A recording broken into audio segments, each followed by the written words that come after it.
Bien, vamos a hablar un poco ahora de megacolon, ¿sí?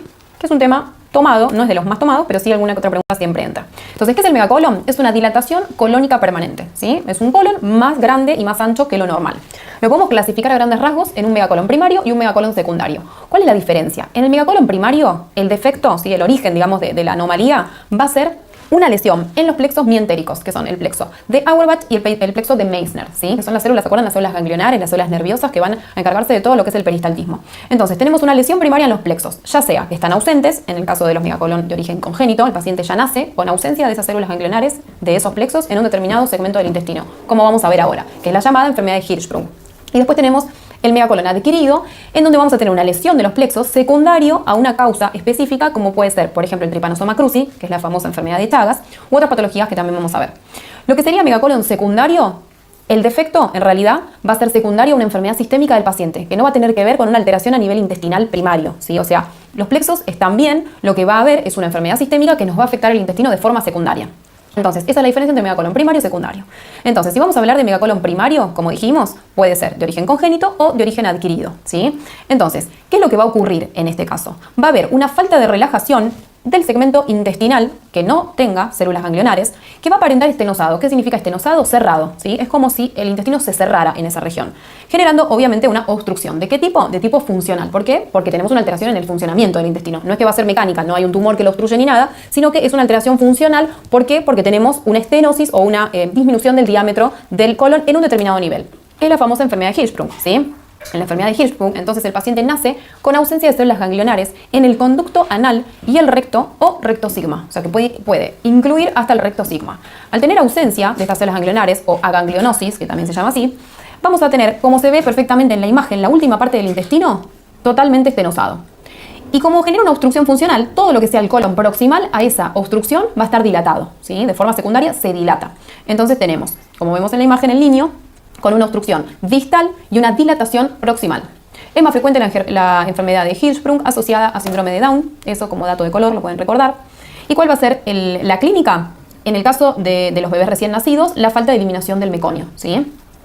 Algo muy pero muy importante que nos lo va a diferenciar del megacolon que vamos a ver de causa, digamos, primario, de causa adquirida, que vamos a ver después, es la ampolla rectal. ¿Cómo va a estar la ampolla rectal de ese paciente? Yo le voy a hacer el tacto rectal y voy a ver que la ampolla rectal obviamente está vacía, ¿sí? ¿Por qué va a estar vacía? Porque no hay pasaje de materia fecal al último segmento del colon.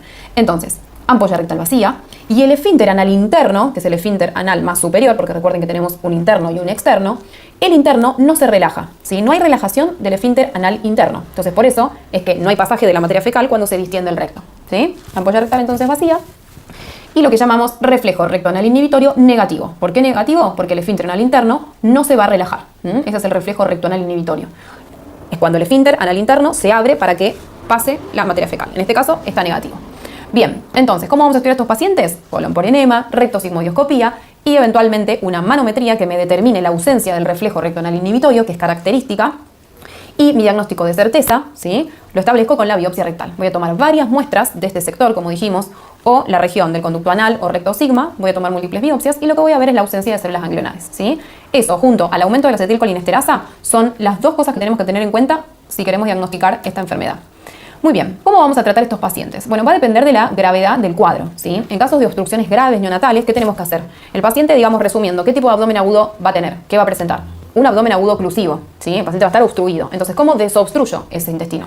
Bueno, mediante una colostomía inmediata, o sea que voy a sacar para afuera el colon, lo voy a fijar con puntos a la pared del abdomen y lo voy a dejar con una bolsa, que es el llamado ano contra natura, lo que vulgarmente se conoce con ese nombre, es eso básicamente, la colostomía, en donde liberamos, descomprimimos el intestino que está obstruido. Esos son los casos graves, ¿sí? Es el procedimiento más simple de hacer como para salir del paso, ¿sí? Y después pensar en otro tipo de cirugía más compleja.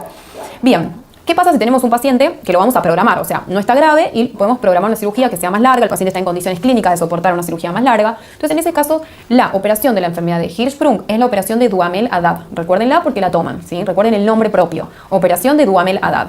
Entonces, ¿cuáles van a ser los objetivos? Restablecer la defecación, mantener la continencia y evitar alteraciones en la potencia sexual debido a los daños en los nervios pélvicos.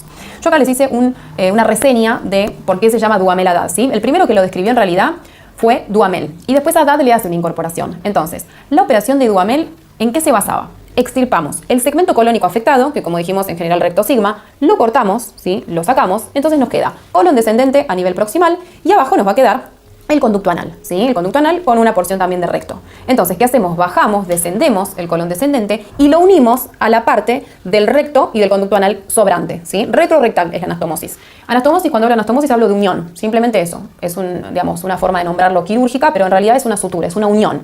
Entonces, extirpamos el segmento y hacemos, a través del espacio retrorectal, descendemos el colon y lo anastomosamos a la cara posterior del recto, como se ve en la imagen. Ahora, ¿qué pasaba con estos pacientes? Esa unión muchas veces se abría. Entonces, al abrirse esa unión, se filtraba materia fecal al espacio retrorectal y se formaban abscesos, los pacientes se ponían sépticos y andaban mal.